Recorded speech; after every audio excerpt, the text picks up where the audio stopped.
Hi, I'm Matt Walsh, Dylan's dad, and thank you for inviting Dylan and I to come back and speak tonight. We're happy to be able to join you.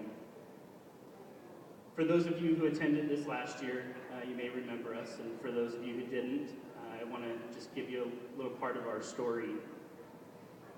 I have been involved with Relay for Life and the American Cancer Society for 21 years now. When my mom first asked me about joining her Relay for Life team 21 years ago, I was happy to participate as a volunteer, but I couldn't have imagined how my life would be touched 10 years later by cancer. In the fall of 2002, just before Thanksgiving, Dylan became very sick. He was sweating profusely, swollen throat, and not sleeping much. Back and forth to the pediatrician we went.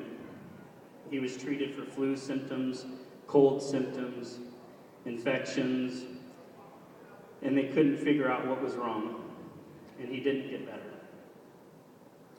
Eventually, we were sent to Children's Hospital, to the emergency room, at Mary Bridge.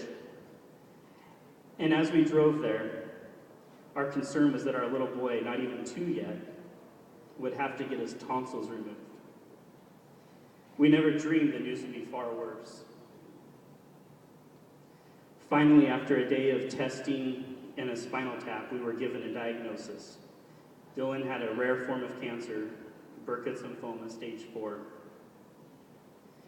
We were sent to Children's Hospital in Seattle, where they were far more familiar with treating this type of cancer.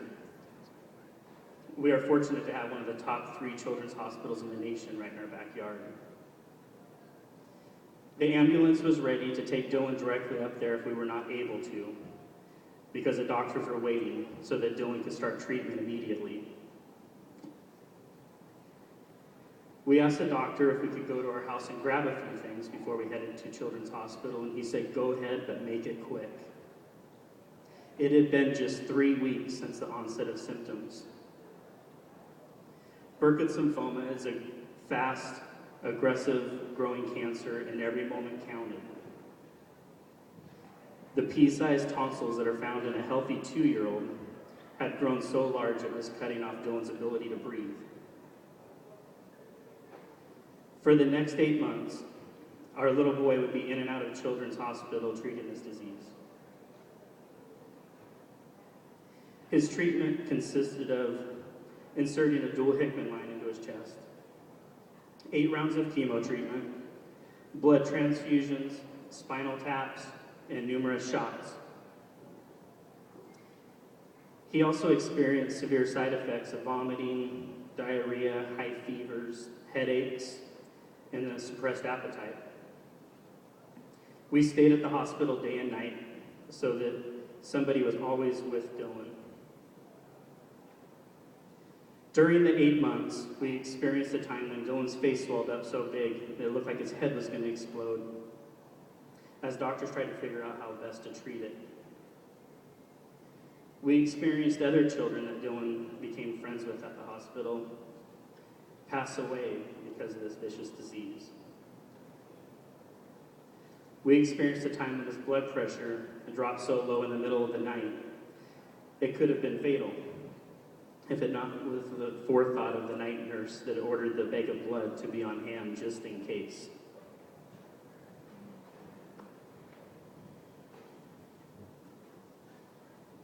As a parent, your greatest hope is that your child will just make it out alive. So, I often ponder about the what ifs. What if that night nurse hadn't ordered the bag of blood? Would Dylan be standing before us here today? What if there was no American Cancer Society raising money for research? Would Dylan's chance of survival still have been just 5% compared to the 75% of when he was diagnosed? What if? What if we didn't have the scientists, the researchers, the doctors and hospitals that were capable of properly diagnosing children with cancer? What if? What if there were no doctors or nurse volunteers to staff Camp Good Times? What if? What if there were no events like this to fund Camp Good Times? Consider that. What if there were no events like this to fund Camp Good Times? What if? So I want you to ask yourself, do you think that you can make a difference? Answer honestly. Many of you may think you can't. I know you can. I've experienced it. In 2012, Camp Good Times hosted 225 campers for a week of camp. The money raised at this very event last year sent 21 of those campers to camp. Yes, let me repeat that. The money raised at this event last year sent 21 of those 225 campers to camp last year. And that's what you did. You sent Dylan and 20 of his Camp Good Times friends to enjoy camp for a week. You did that. So let me ask you again, do you think that you can make a difference? Yeah. You can. Woo. Thank you.